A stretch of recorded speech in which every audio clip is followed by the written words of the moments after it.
Ainda não.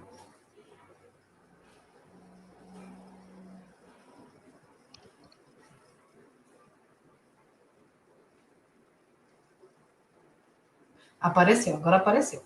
Agora tem nós duas. Isso, agora as pessoas já estão nos ouvindo agora. Vou botar aqui um boa noite. É. Aí a minha apresentação só vai aparecer quando você colocar aí, né? Aí tem 0 pessoas assistindo. Quando eles começarem a assistir, na janelinha vai aparecer pra gente. Tá. Vamos ver se entra alguém, porque não tem ninguém, né? Entrou uma pessoa.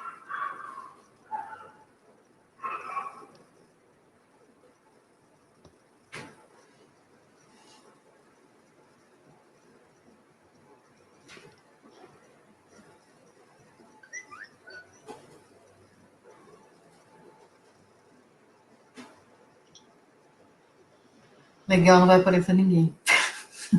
Vai, calma um pouquinho, vamos falar mais lá. Pessoal, entra aí, ó.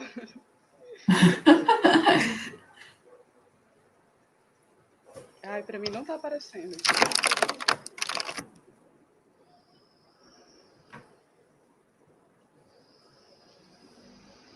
Não sei o que acontece no meu YouTube que eu não consigo ver a live.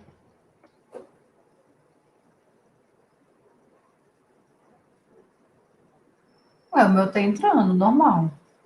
O meu que tá com problema mesmo. Vou mandar lá no... Deixa eu ver aqui se tem mais alguém. Uma pessoa só. É. Manda lá no WhatsApp.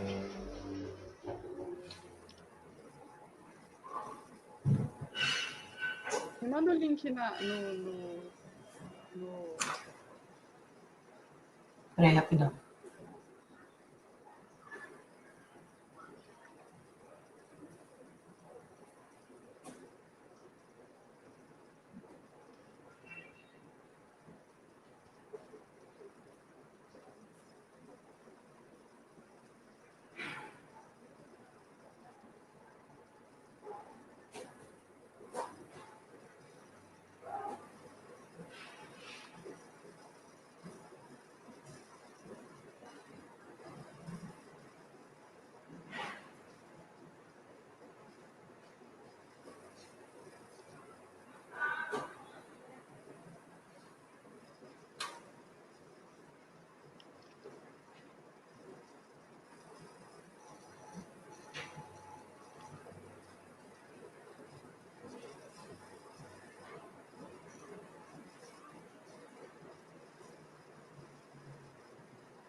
É, só tem uma pessoa ainda.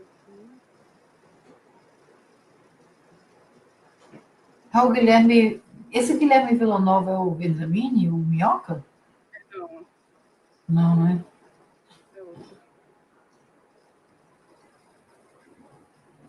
É, a gente já tá ao vivo, né? Uhum.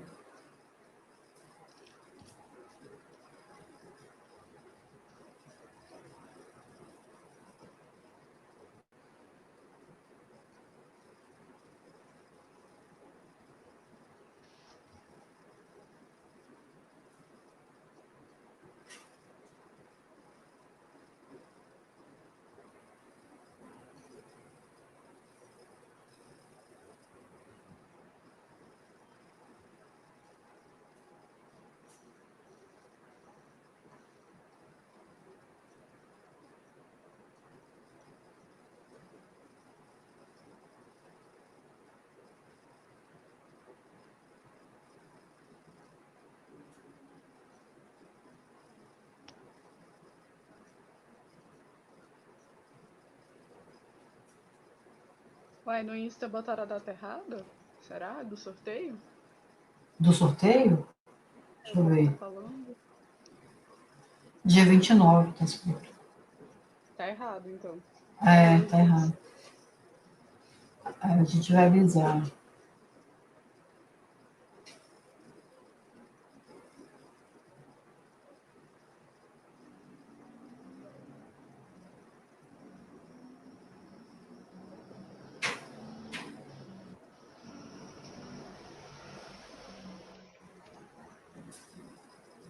Ah, hoje é aniversário da minha amiga, meu Deus, agora que eu lembrei.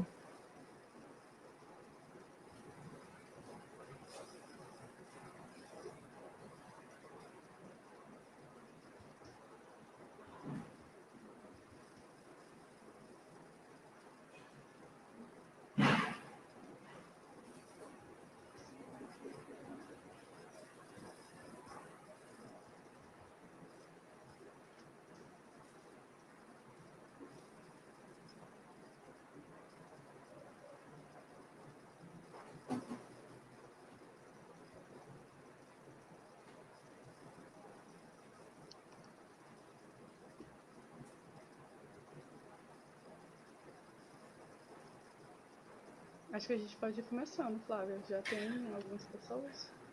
Vamos sim. 3 pessoas. É 3, é isso?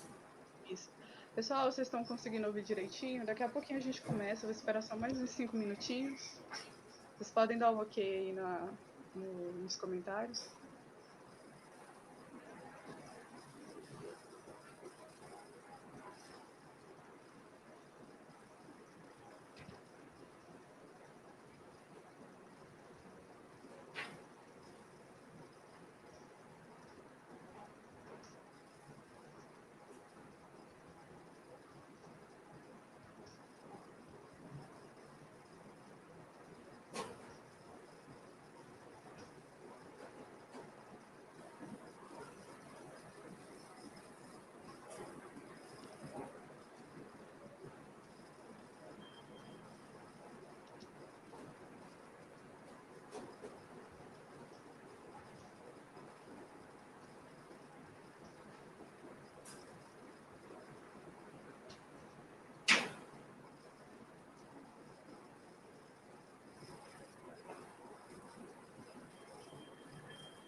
Eu vou começar, Flávia.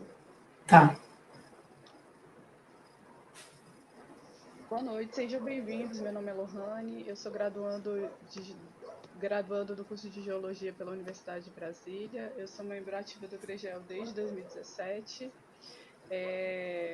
Antes, gente, da gente iniciar, eu gostaria de pedir para vocês, né, uma colaboração de se inscrever no canal, dar aquele joinha, compartilhar, porque assim, né, o YouTube consegue entender que se trata de uma coisa que é relevante e ajuda na divulgação do nosso trabalho. O tema da live de hoje é Biologia e Conservação de Morcegos Neotropicais, uma visão geral sobre morcegos cavernícolas do Brasil, né? E será apresentado pela nossa convidada mestra em Biologia Animal, Flávia Cibele Fontran Fialho. Ela possui licenciatura em Biologia em Ciências Biológicas e mestrado em Biologia Animal pela Universidade de Brasília. Atualmente, ela é bióloga e técnica no museu e colabora também no Laboratório de Micropaleontologia no Instituto de Geociências da Universidade de Brasília. Atu Atuou como professora bolsista responsável pelo ambiente virtual, né, o Moodle, do curso de Licenciatura em Biologia à Distância da Universidade de Brasília. Ela é professora do curso Técnico em Meio Ambiente do Instituto Federal de Brasília desde 2016, atuando em diversas disciplinas. Ela também tem experiências na área de anatomia e morfologia dos grupos recentes e fósseis, né, com ênfase na anatomia de vertebrados, atuando principalmente nos seguintes temas: sistemática, taxonomia, anatomia comparada de aves e mamíferos silvestres, biologia animal, bem como a morfologia, zoologia e o meio ambiente e ecologia. Ela também tem ampla experiência como pesquisadora e professora tutora em ambientes virtuais e presenciais. Antes da gente iniciar, eu quero dar um recadinho para vocês. Houve uma errata lá no Instagram, né, sobre o sorteio. Ele vai ocorrer hoje mesmo, dia 26, no final da live. Eles colocaram a data um pouquinho equivocada, mas o sorteio é hoje. No final, né, para quem não sabe, foi colocado lá um post, dá tempo de vocês correrem lá ainda. Vou deixar aqui linkado para vocês o nosso Instagram, e aí vocês podem correr lá, marcar um amigo de vocês, seguir nossa página, fazer tudo que está lá bonitinho escrito, para poder concorrer ao sorteio, né? Que vai ser sorteado 3 livros, né? Cavernas do Brasil pelo SECAP, a coleção arqueológica por João Alfredo Hor e Arqueologia os principais habitantes do Distrito Federal. E vou deixar aqui para vocês também um lembrete, né? Que as perguntas que vocês tiverem, dúvidas, questionamentos, traumas e sugestões, vocês podem deixar aí linkado aí embaixo que a gente vai responder ao final da live. Bom, Flávia, é um prazer ter você aqui conosco. Muito obrigada. Assim, o grupo está muito feliz com a sua palestra. E agora é com você. Obrigada, Lohane. Nossa, com essa apresentação sua aí, eu estou me sentindo, sabe? Muito obrigada, boa noite a todos. Pessoas que gostam, que trabalham com morcegos e que têm essa curiosidade, né, de conhecer um pouquinho mais sobre a biologia desses animais que são incríveis, né? Então, no meu mestrado eu trabalhei com um grupo de morcegos, né, mais especificamente na parte de taxonomia histogenética de um grupo, porque esses animaizinhos, eles têm uma taxonomia bastante complexa, né? Então, vamos começar. Então, o que a gente vai ver nessa apresentação? A classificação e a... Lohane, só um minutinho, tá aparecendo a minha apresentação aí na tela, que eu não estou vendo aqui?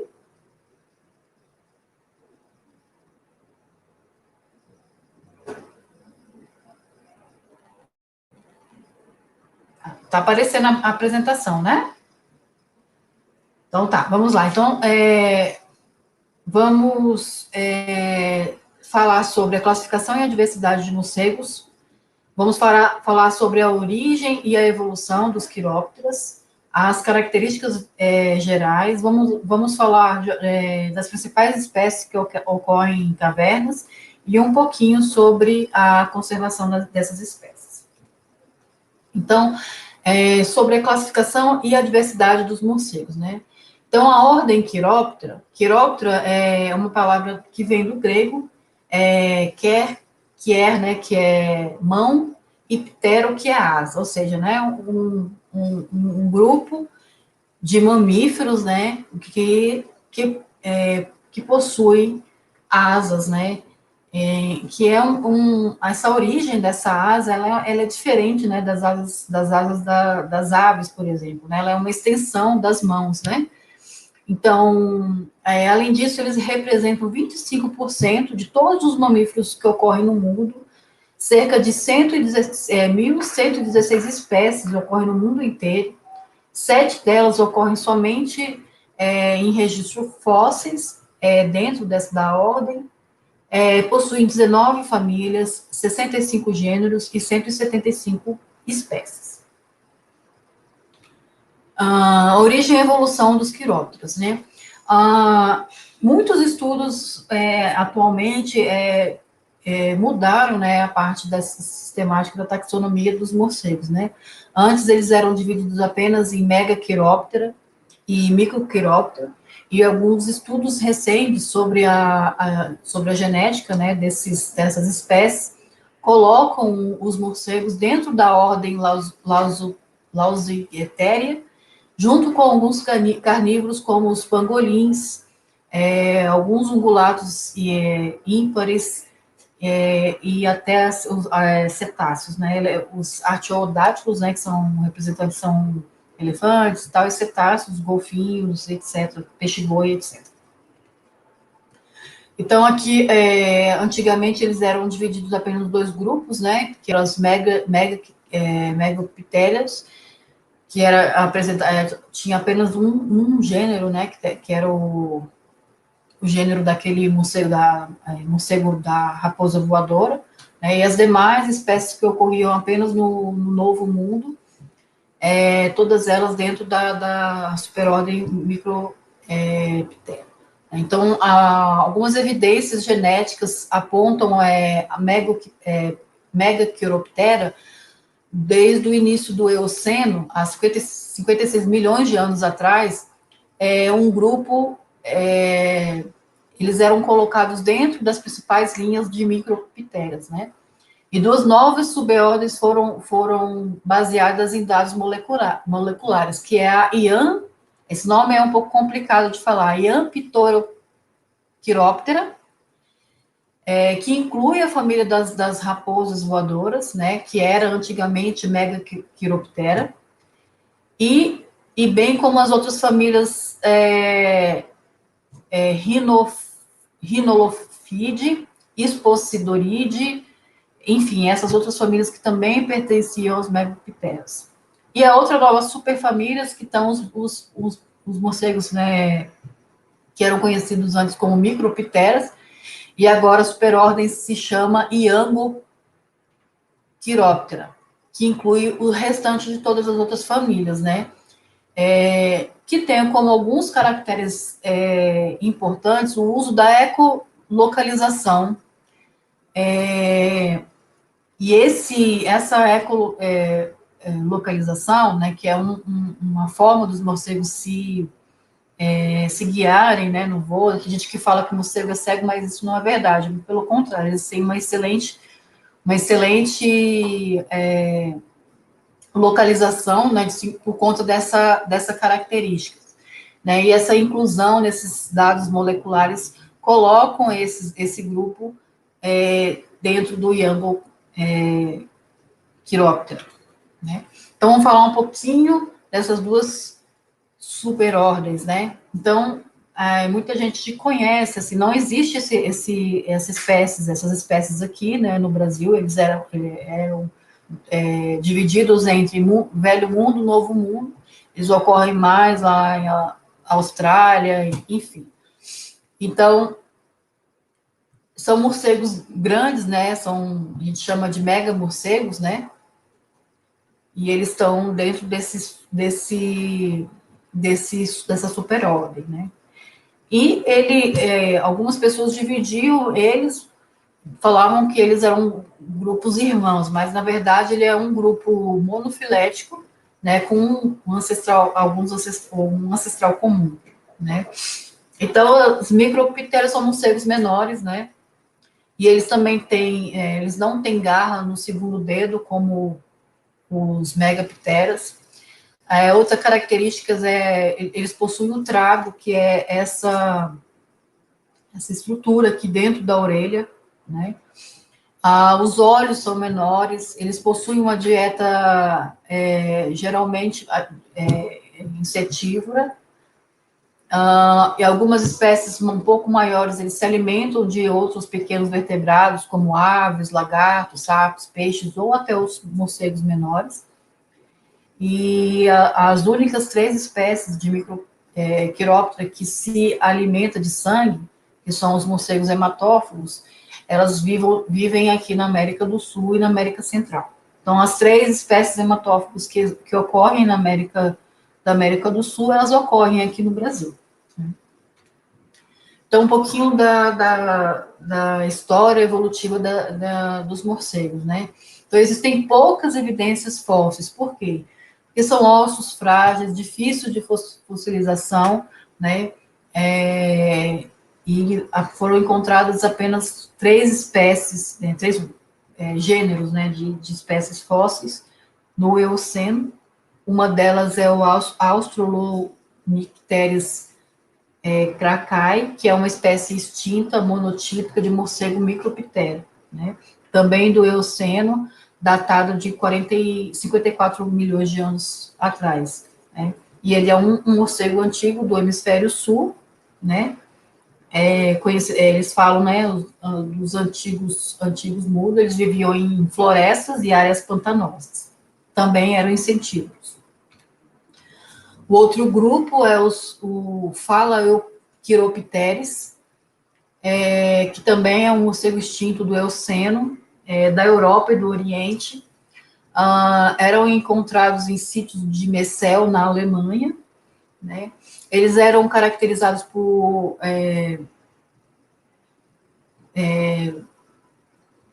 orelhas, por terem peles e membranas nas orelhas e nas asas. Eles foram datados de 40 milhões de anos atrás, né? Dentro desse grupo existiam 4 outras espécies, né? Então, vou falar um pouquinho agora das características gerais dos morcegos, né? Então, os morcegos, eles eles possuem uma diversidade muito grande de espécies, né? E essas características dificultam um pouco a identificação. Então, baseado em alguns critérios, a gente pode identificar uma espécie, mas nem sempre é possível você identificar uma espécie em campo. Por quê? Vários caracteres diagnósticos das espécies, elas se encontram dentro dos crânios, a parte craniana, número de dentes, né, formato de dentes, tamanho, peso, dieta, reprodução e dados ecológicos. Então, nem sempre é possível você identificar uma espécie em campo.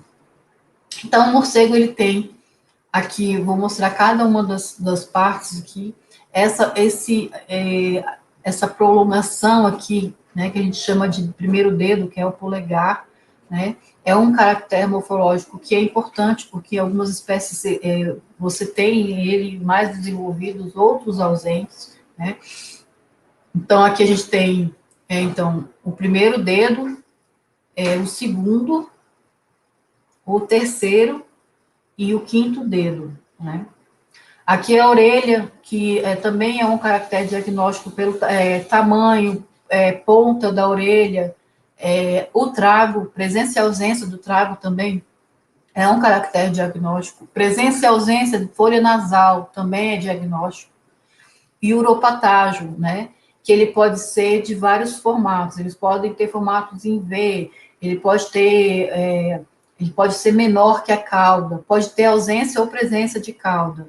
Comprimento do antebraço é uma medida muito importante. Comprimento da orelha também é uma medida muito importante para diagnosticar essas espécies. As famílias, subfamílias dos morcegos, eles são, alguns grupos, eles são divididos também pela dieta, né? Então, existem morcegos que são hematófagos, morcegos que são nectarívoros, carnívoros, insetívoros, enfim, essa diversificação de hábitos alimentares também é importante na hora de você identificar uma espécie, né? Então, existem dos livros mais conhecidos, né, de guia de morcegos de campo, esse é mais novo, dos mesmos autores, né, ele é mais novo, ele tem, ele é bem mais didático, ele é bem mais prático para você levar para campo. Mas você não vai exatamente conseguir identificar a espécie, mas pelo menos família ou gênero você consegue identificar com esses guias, né? Então, mas existem outros guias de identificação de morcegos que depois eu posso, quem tiver interesse, eu posso indicar. Então, vamos começar aqui com a subfamília Ebalanuridae.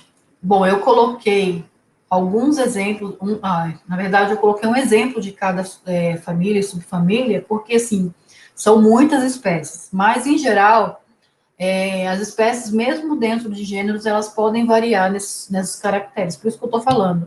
É muito importante, às vezes, quando você precisa fazer um trabalho de identificação de espécie de morcego em campo, você tem que coletar pelo menos alguns exemplares, porque você precisa olhar crânio, precisa olhar dente. Então, nem sempre é possível você identificar a espécie em campo, tá?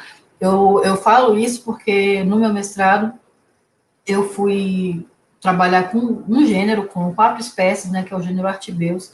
São espécies que são muito parecidas, e dos objetivos do trabalho era identificar quais eram os caracteres mais importantes para diferenciar essas 4 espécies. E os caracteres mais importantes que foram encontrados, primeiro são os moleculares, né, genéticos, genéticos, e em segundo, os cranianos, ou seja, não adianta eu simplesmente olhar caracteres morfológicos externos, porque o que vai diferenciar mais é a parte genética e a morfometria craniana das espécies, ok? Então, essa subfamília, ela possui 13 gêneros, 51 espécies. No Brasil, né, dessas 51 espécies, 7 ocorrem no Brasil, 7 gêneros ocorrem no Brasil, 15 espécies. Elas são preferencialmente insetívoros, são animais pequenos, com olhos grandes, focinho alongado. Elas possuem uma orelha triangular, né?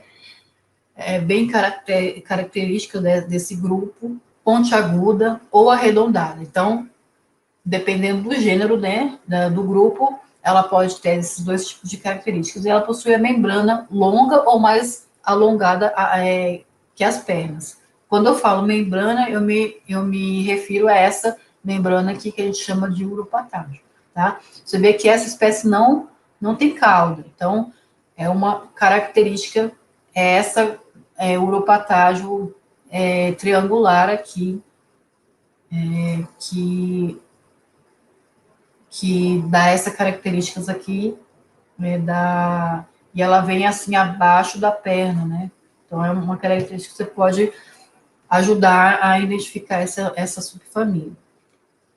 A família Philostomida é uma das famílias mais diversas. Ela é dividida em subfamílias e, como eu falei, essa divisão ela é feita pelo hábito alimentar. Então, a Desmodotini são exclusivamente hematófagos, são 3 espécies.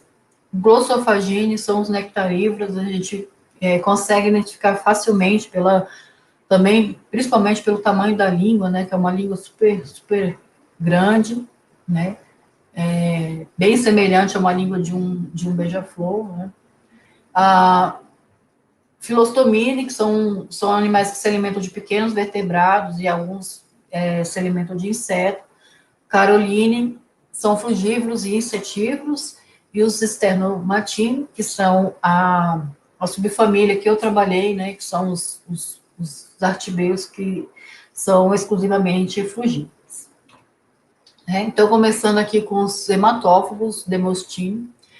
Esse aqui é o Diameus. Outra espécie que é hematófago é o Desmodus, que é uma espécie super comum, ela ocorre muito, inclusive é uma espécie cavernícola, uma das espécies mais encontradas em cavernas é o Desmodus, né?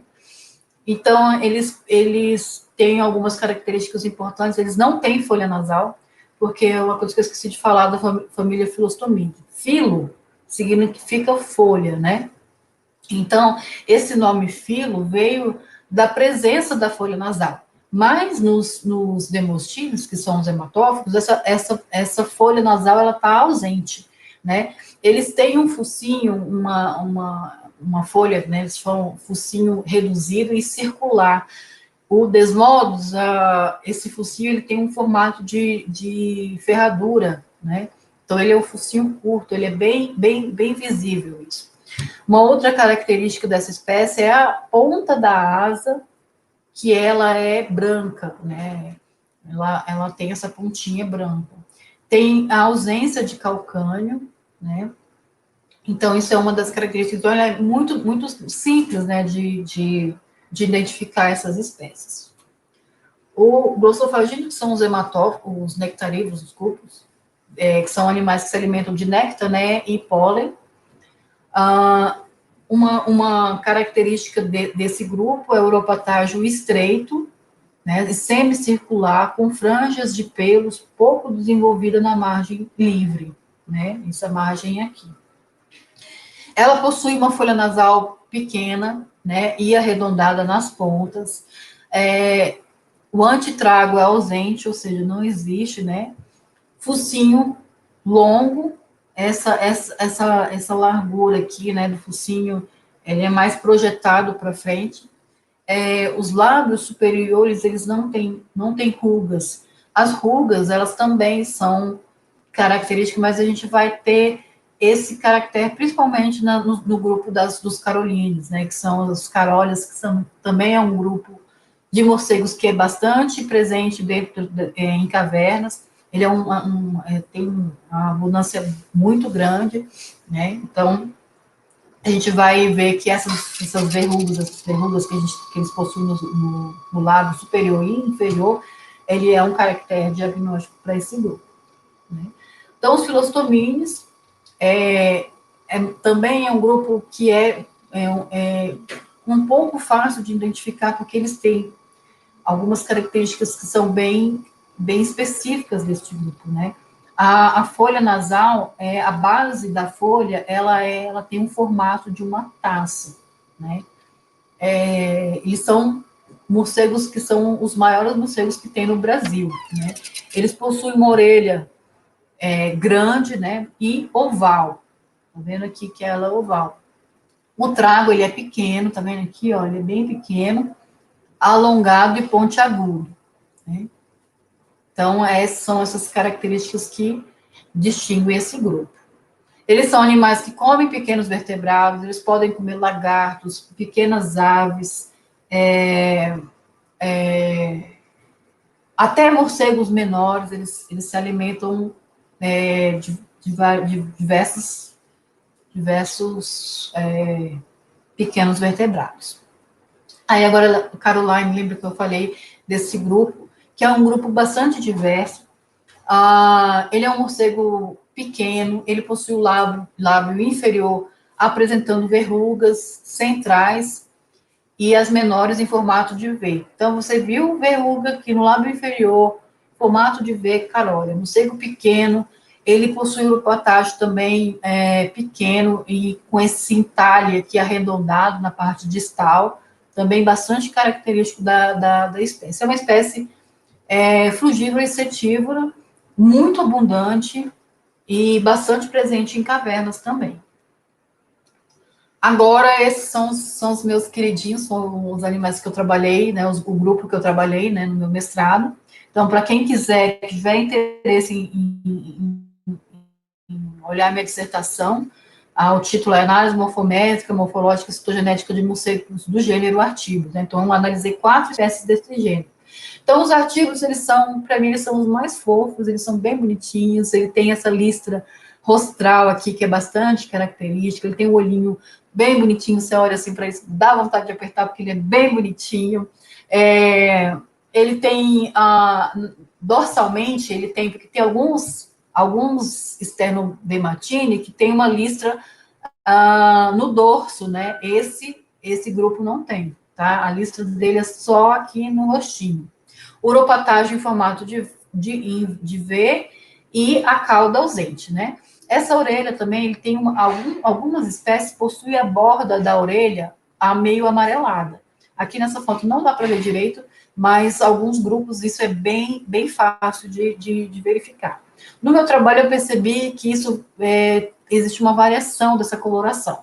Os animais aqui do Centro-Oeste, como é um grupo que tem ocorrência em todo o Brasil, ele ocorre em todos os biomas, em todos os estados, e, tipo assim, ele tem uma ampla distribuição.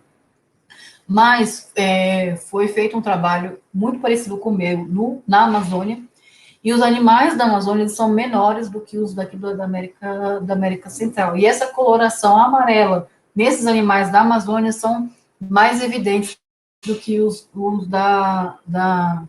do Centro-Oeste, né? Então, existe essa variação porque eles estão separados, né? E, assim, existem outras coisas que podem influenciar nessas características morfológicas. Por isso que eu falo, nem sempre os caracteres externos eles podem determinar a espécie.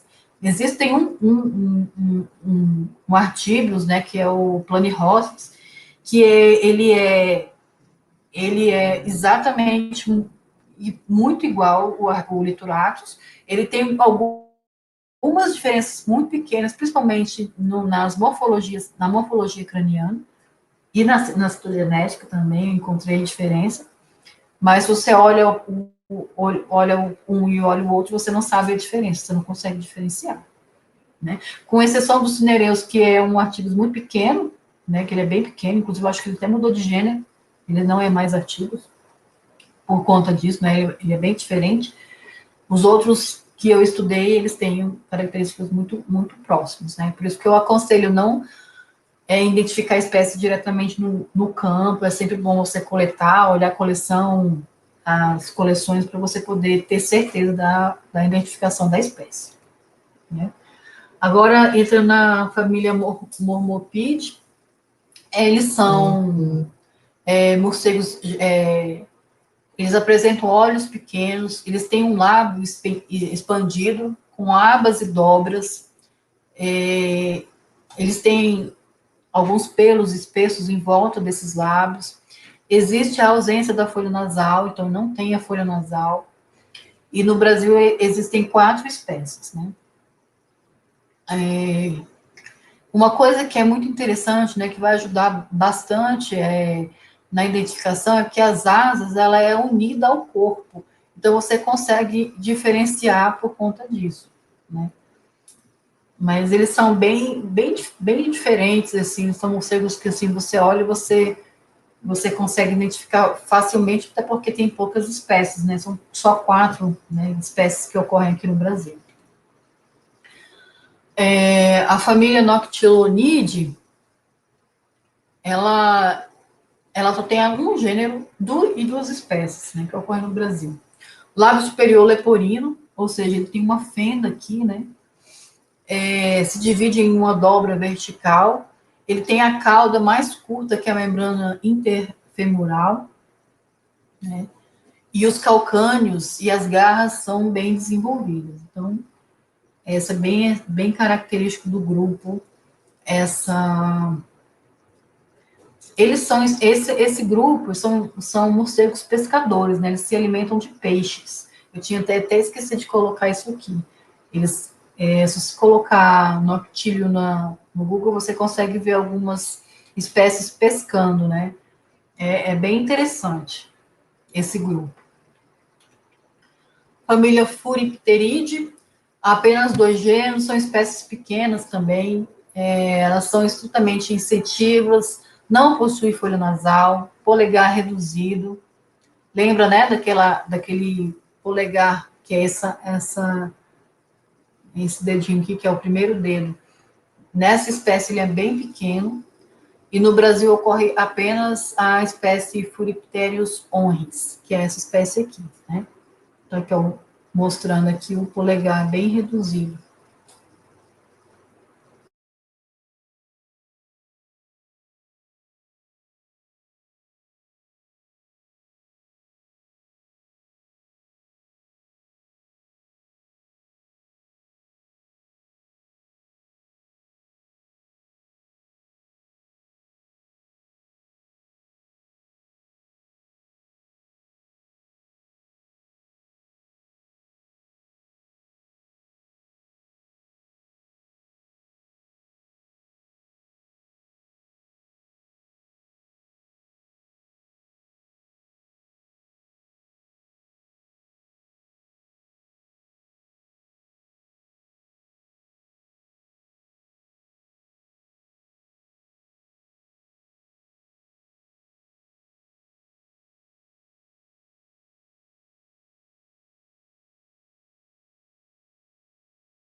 Realmente a Flávia teve um probleminha com a internet dela. Esperar só um pouquinho. Que problemas técnicos aqui, rapidão.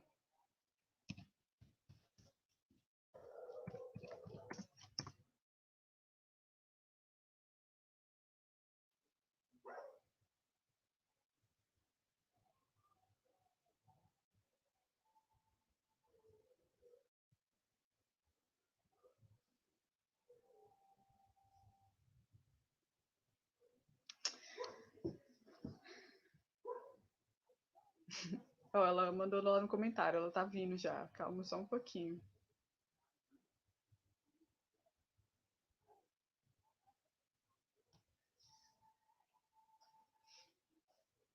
Vocês podem deixar, viu, pessoal, as perguntinhas de vocês aí nos comentários, se tiverem dúvidas, que vai ser respondido no final.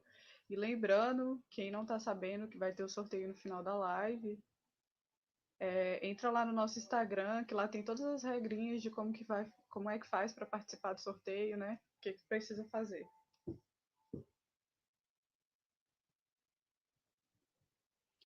Vai sim, a live vai ficar aqui no canal, disponibilizada.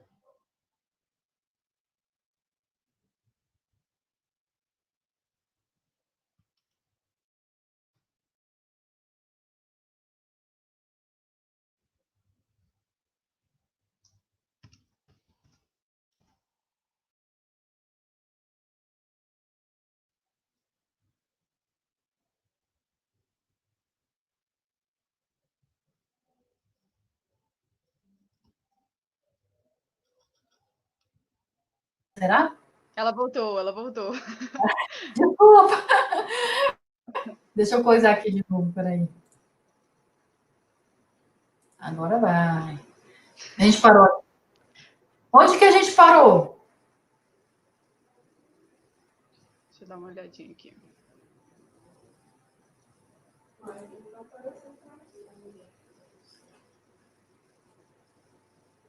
Acho que ainda não foi. Você tem que compartilhar sua tela novamente. Eu já estou compartilhando, tá não? Tá aparecendo não? Não, não tá compartilhando. Peraí, calma aí. Compartilhar. Agora foi. Agora foi. Isso, agora sim. Foi aqui que a gente parou? Foi. Foi, né? Beleza. Você só tira essa fichinha aqui, ó.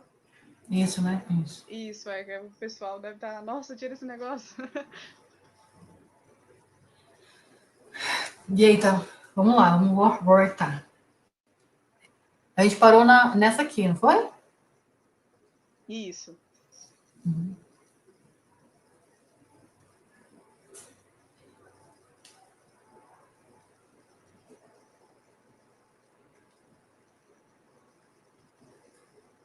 Deixa eu ver se foi essa mesmo. Ah, uma antes, eu acho, que é a família. Deixa eu ver se eu consigo pronunciar aqui. Foi essa, vocês viram, do disco adesivo? Não. Não viram essa? E foi Isso, foi nessa. Parou foi nessa. nessa, né? Tá. Isso.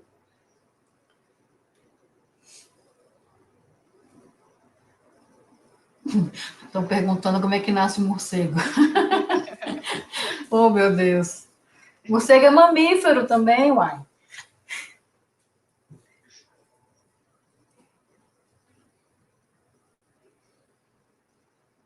Pronto? Pronto, pode voltar. Voltamos? Todo mundo ouvindo? Beleza, então tá, a gente parou aqui nessa família, não foi? Então vamos lá, a família Furipteride, ela ocorre, ocorre apenas dois gêneros, eles são morcegos pequenos, estritamente insetívoros, não possui folha nasal, ele tem essa cara meio achatada, se você olhar assim meio de longe, você não consegue ver nada, só vê a orelha e um bolo fofinho, assim, que eles são bem diferentões, esse aqui, né? E uma característica desse grupo é o polegar reduzido, né? Vocês vão ver que eles têm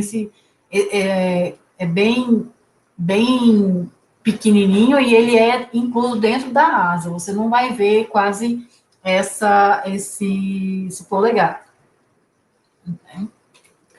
A família Chiropteridae, ela é composta também apenas por um gênero e uma característica bem marcante desse grupo é a presença desse disco adesivo, né, do polegar.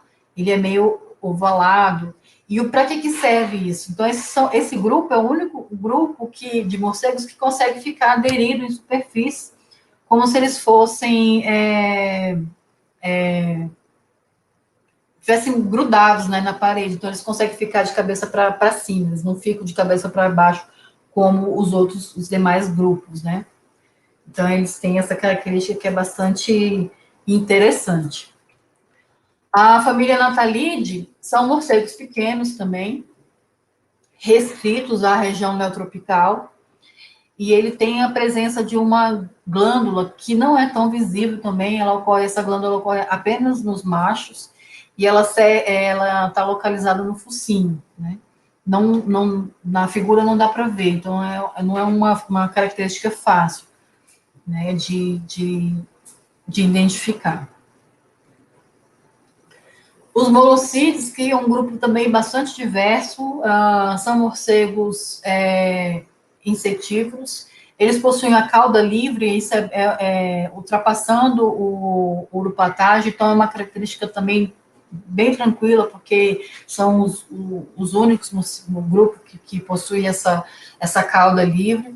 Ele possui uma asa bem longa e estreita, né? Por isso que é bastante importante a gente medir, né, a envergadura desse grupo, porque é uma característica diagnóstica do grupo. Eles possuem sulcos e pregas nos lábios, que são esses sulcos aqui. Ele tem uma cara meio de cachorro, assim, né? Meio diferentão, né, esse bicho. E é um grupo bastante diverso também. Família Vespertilionidae, ausência de folha nasal e uma característica bem tranquila e fácil também de você identificar é o formato do patágio, que é esse formato em V, né? Eles são exclusivamente insetívoros, existem 27 espécies no Brasil e 5 gêneros.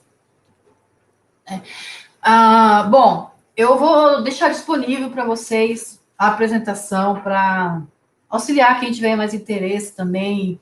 E eu indiquei algumas referências aqui para quem tiver vontade de ir atrás para conhecer mais sobre esse grupo, né? Tem esse trabalho aqui do SECAV, né, que foi feito pelo Marcelo e pelo Rodrigo, dos morcegos carvenícolas do Brasil. Foi um trabalho muito legal, muito bem estruturado. Eu só não acho que ele é um trabalho que está completo, porque é impossível você identificar, né, todas as cavernas e fazer levantamento das espécies de morcego de todas as cavernas do Brasil. Então, assim, lógico que se a gente for trabalhar, até vocês olham aqui, né, aqui no Distrito Federal, 18 espécies, né, que foram localizadas aqui no Distrito Federal.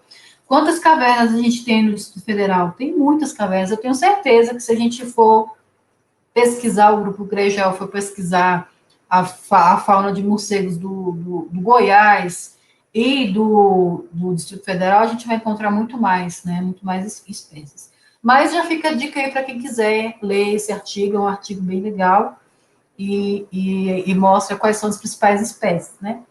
E aqui eu peguei aqui o resumão das principais, porque quando vocês forem encontrar essas espécies nas cavernas, vocês já vão saber do que se trata. Então, aqui em primeiríssimo lugar, o Desmodus rhoduntus, lembra aquela espécie que eu falei que é a hematófaga?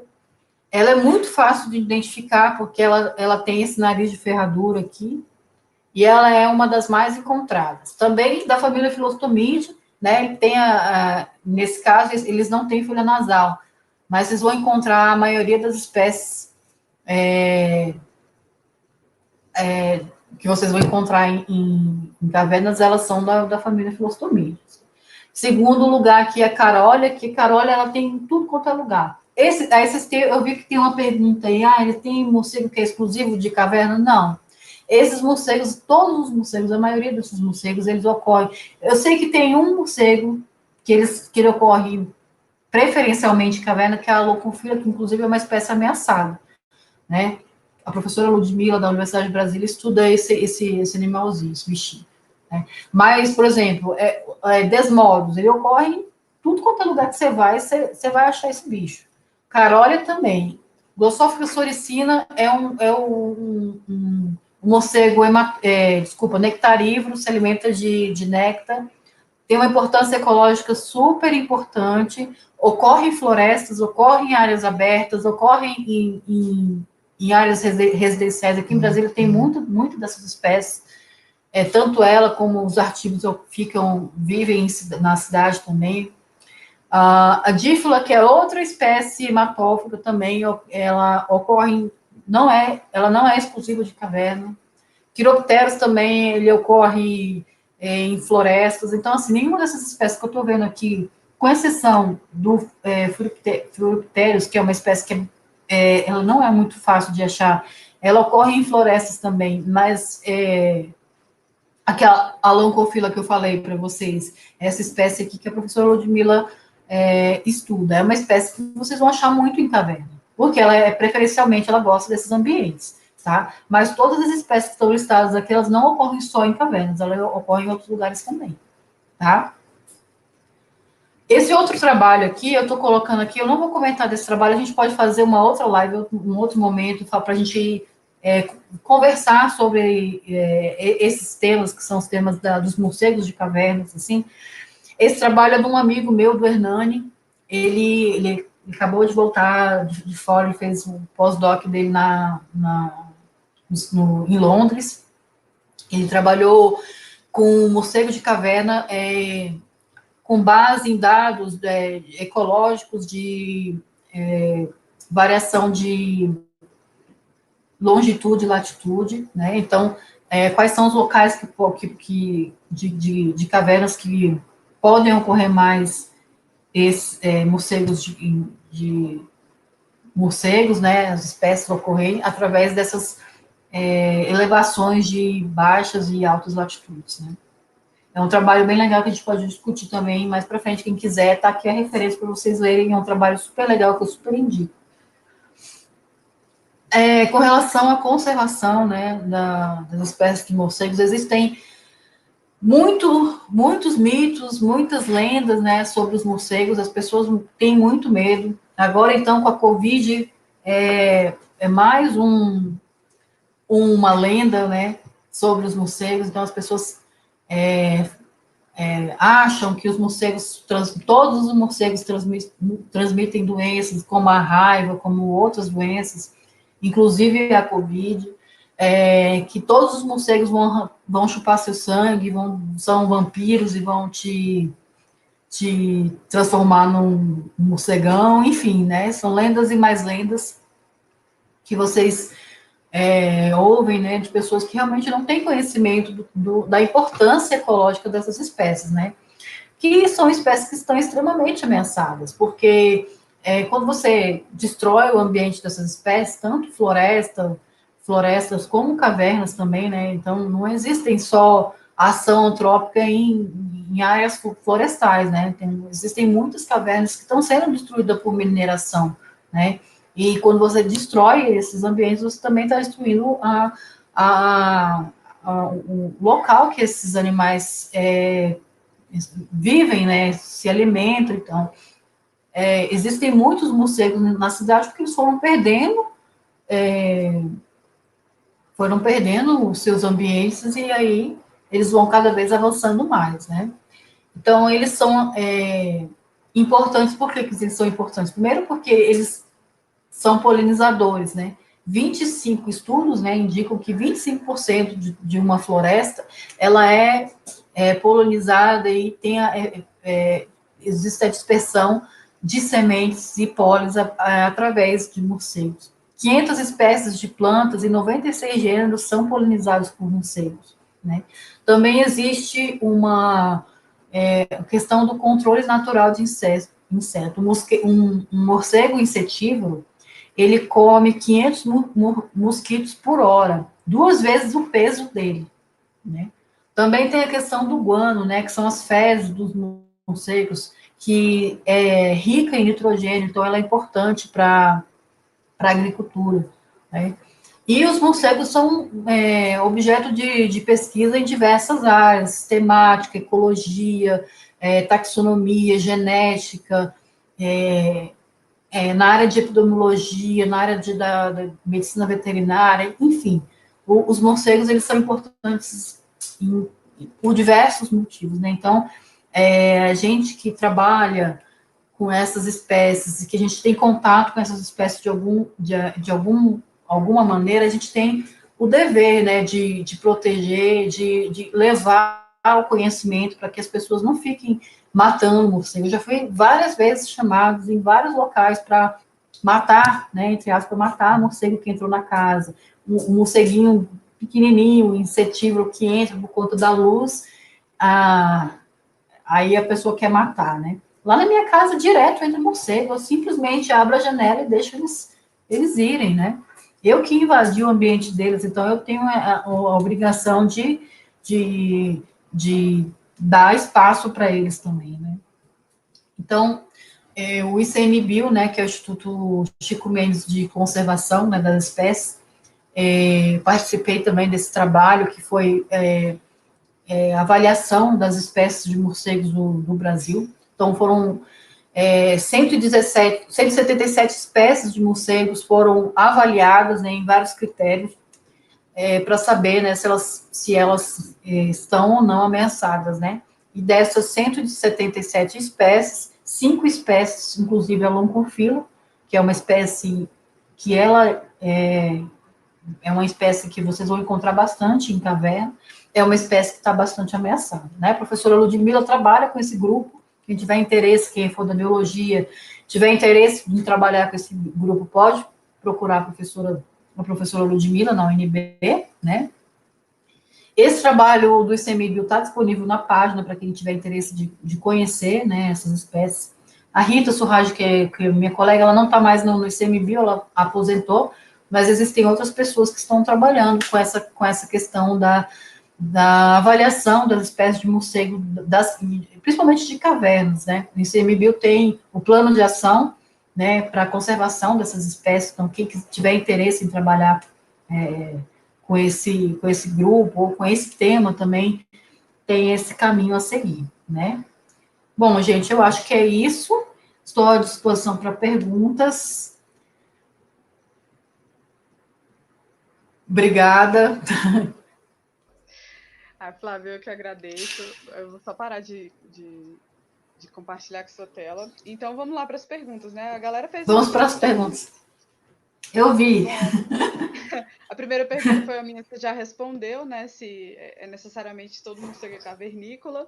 Aí a Jamile fez uma pergunta parecida. Ela perguntou se tem alguma espécie que é exclusivamente cavernícola. Então, a loconfila, essa espécie ameaçada, a maioria das vezes ela é encontrada em caverna. Eu não posso afirmar que sim, mas eu acredito que preferencialmente elas vivem em cavernas. Mas não exclusivamente. Não exclusivamente, não tem nenhuma, então, né? Não que eu conheça.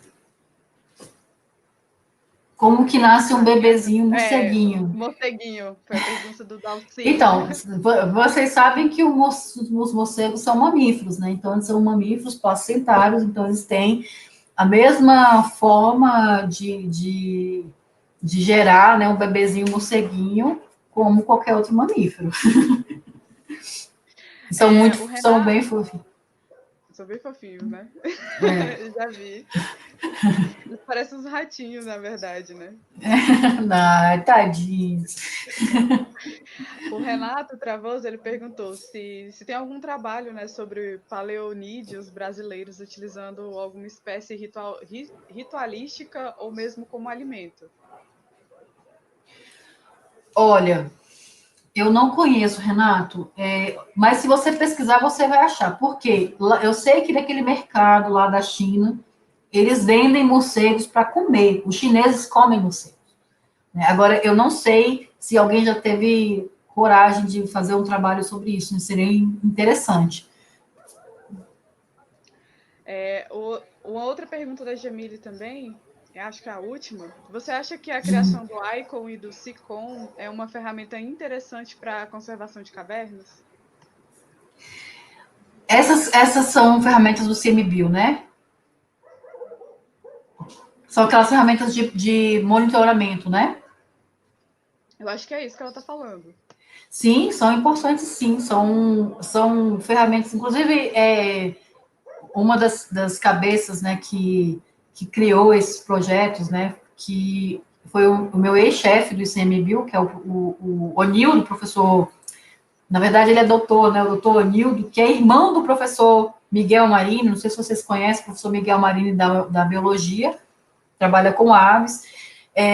São ferramentas, sim, importantes, porque todos os dados que são recebidos do ICMBio, eles são colocados, né, nesse banco de dados, então são gerados mapas, e o ICMBio ele trabalha com dados em conjuntos, né, então como eles têm base em todos os estados, então é uma equipe grande que está trabalhando, lógico que não é suficiente, por isso que existem os planos de ação, e as universidades ou outros centros de pesquisas que trabalham com cavernas ou mesmo com morcegos, eles precisam enviar esses dados para que alimente, né, esses bancos de dados e para que eles fiquem atualizados, né? Mas, assim, a única forma da gente ter certeza disso é trabalhar e publicar, né? As publicações são as melhores ferramentas, né, para a parte de conservação, né? Por quê? Quais são os critérios para você conservar uma caverna?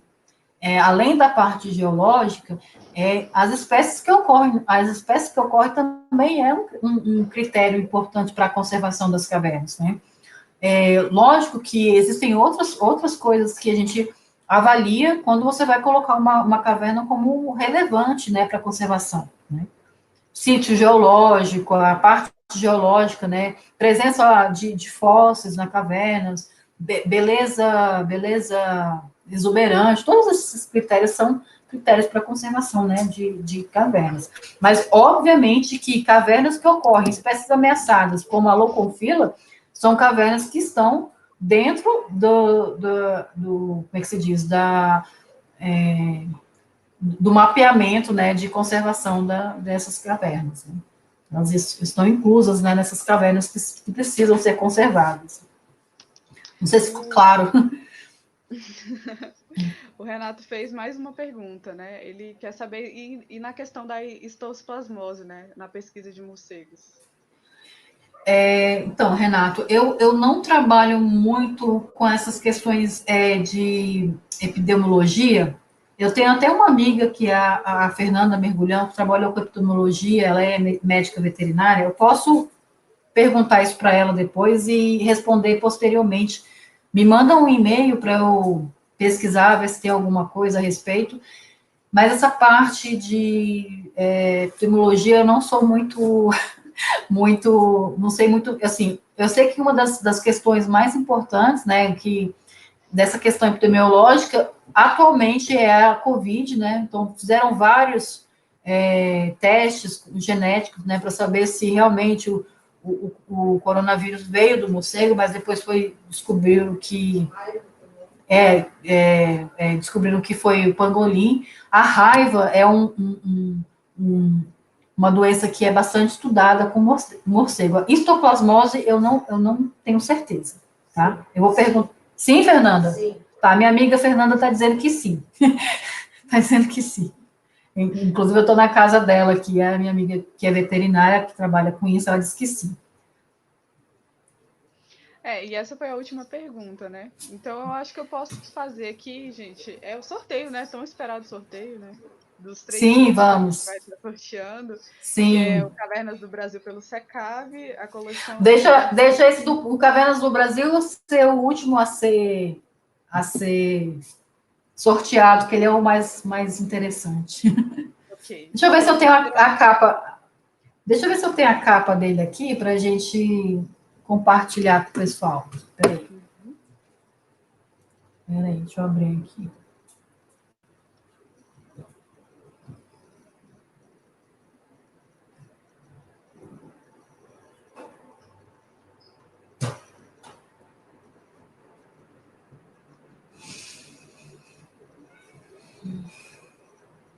Peraí. Pô, eu vi que tem gente de Campinas aqui assistindo a palestra, que legal.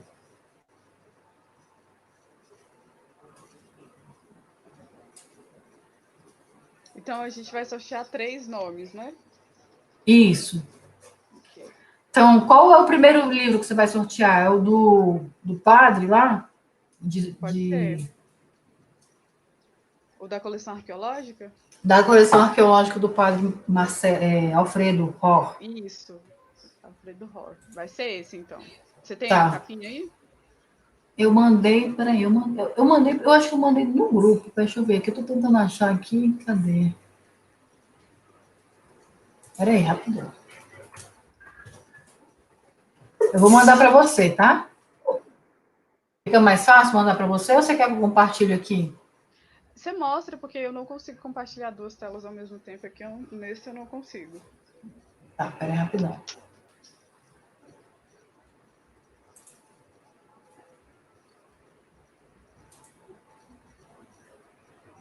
Aqui. Eu vou mostrar o primeiro esse da caverna. Vamos aí. Tá compartilhando sua tela. Ah, tá compartilhando? Então, esse aqui é o primeiro. Esse aqui vai ser o último a ser sorteado. Ok. Esse vai ser o Tá último. vendo? Já tá vendo aí? Dá pra ver. Tá aparecendo, tá? Agora eu vou mostrar o outro. Calma aí. Os outros. Os outros eu mandei aqui.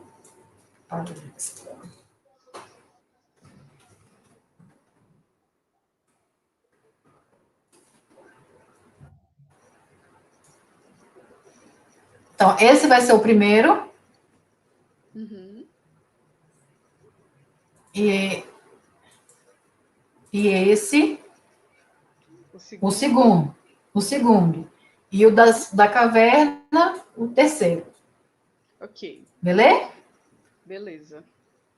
Então, gente, eu vou compartilhar minha telinha aqui para vocês verem o sorteio rolando da primeira pessoa, né? Que vai ser para esse primeiro livro que ela mostrou, que é do Coleção Arqueológica para o João Alfredo Hor. Vamos ver quem vai ser o felizardo Sortudo. agora. Isso. Vocês conseguem ver minha tela, né? Então, eu vou pegar aqui a nossa publicação para fazer o sorteio. Aí vai ser sorteado aqui. A gente tem em torno de 140, ao todo 148 comentários. Vamos sortear o primeiro número. Vai aí, galera. Vai aí, Fernanda. Não vale marmelada. Ah! Não, eu passo. Eu Não, passo, pode sortear de novo. Pode vamos sortear sortear de de novo. novo. Porque Eu sou muito sortuda, gente. que marmelada foi essa? Tá doida? Vamos ter, mais uma vez, né? Que não valeu. Vamos de Não novo. valeu. Aí vamos ver se está dando o mesmo tanto de comentários, 148 comentários. Aí vamos sortear mais uma vez. Vamos ver quem vai ser o sortudo dessa vez. Vai, Fernanda, vai, Fernanda. Leonardo Leonardo. Bloch Mendes. Então a gente vai conferir para ver se ele realmente fez tudo bonitinho o protocolo, né? Eu vou conferir, mas vou sortear logo dos próximos. O Só Leonardo está presente? Ele está presente, esse Leonardo? acho que não. Foi pelo Não, né? comentário da Aneletícia CM, não sei se é assim que se Ó, pronuncia. ó, aí faz assim, vamos dar um print para a gente poder colocar depois lá no Instagram o sorteado. Dá um print da sua tela. Sim, vou fazer isso agora, já fiz. Agora o Peraí, segundo. pessoal. Agora vamos para o segundo, né? Deixa eu só fazer uma coisinha aqui rapidinho.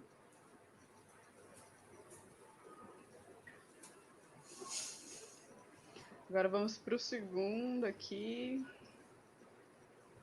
Cadê? Vamos lá, o segundo livro que a gente vai sortear vai ser o Arqueologia os Princípios Habitantes do Distrito Federal. Vamos ver quem vai ser agora. Se repetir o nome dele, a gente sorteia mais uma vez. Não pode ser ganhar dois livros, não. Só pode um. Só pode um. Olha, ó, foi ele de novo, deu muita sorte. Você está muito sortudo, Leonardo. Não, Não, e senhor. foi outra pessoa que marcou ele, ó. É... Peraí, vamos fazer mais uma vez.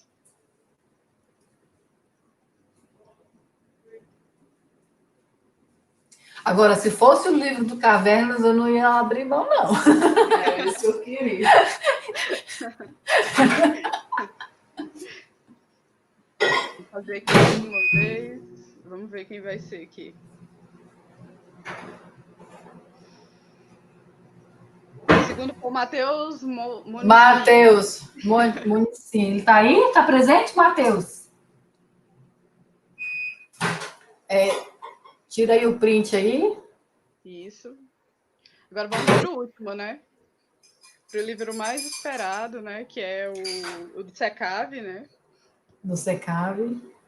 Vamos ver aí quem vai ser o sortudo dessa vez.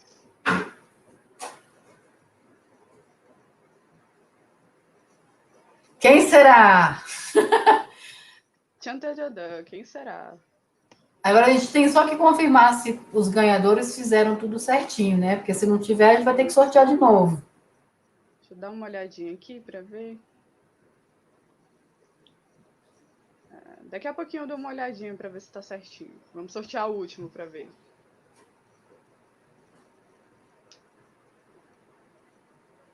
A Paula CBO. Ah, quem é? Ela está presente, Paula? Não, também não. Acho que não. Não. Da CBO? CBO é o quê? Não sei o que é. Não sei. Deixa eu verificar aqui se eles estão seguindo tudo bonitinho os protocolos. Calma aí. Vamos voltar aqui. Poxa vida. Não, ela não é do Gregel, né? Já era a chance do Gregel. Não é. Deixa eu só conferir aqui rapidinho se eles seguiram todos os protocolos, todo mundo. Olha, a Paula, ela tá certinho. Ela fez tudo bonitinho. Vamos ver se o Matheus... Vamos ver. E o Matheus, acho que não fez, não, ó. Não tá. Não? Não. Vamos ter que sortear de novo. O Matheus não fez o primeiro livro, né? Vamos ver se o Leonardo seguiu também aqui, fez tudo bonitinho, como estava dito lá. Calma aí, só um pouquinho. Isso é o cúmulo do azar, hein? A pessoa ser sorteada e perder. Ele não fez. Eu não tô conseguindo ver aqui, peraí.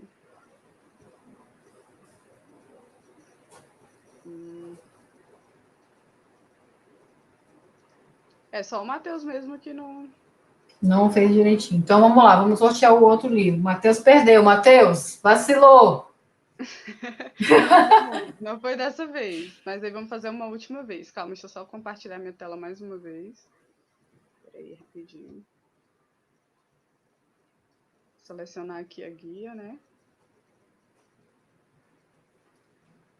Cadê aqui? E esse é para o segundo livro. Esse segundo livro é muito legal, viu?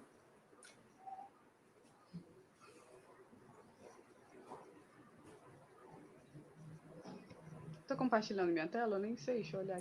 Tá. Tá, né? Tá certinho, né? Uhum. Então vamos lá, de novo. Se for o Matheus de novo, eu vou falar, meu filho tá muito sortudo.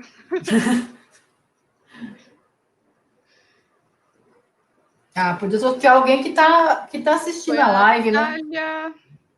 Natália Garden. Vamos ver quem que foi essa... Ciolo Natácio que marcou ela na publicação. Vamos ver se ela tá fazendo aqui bonitinho.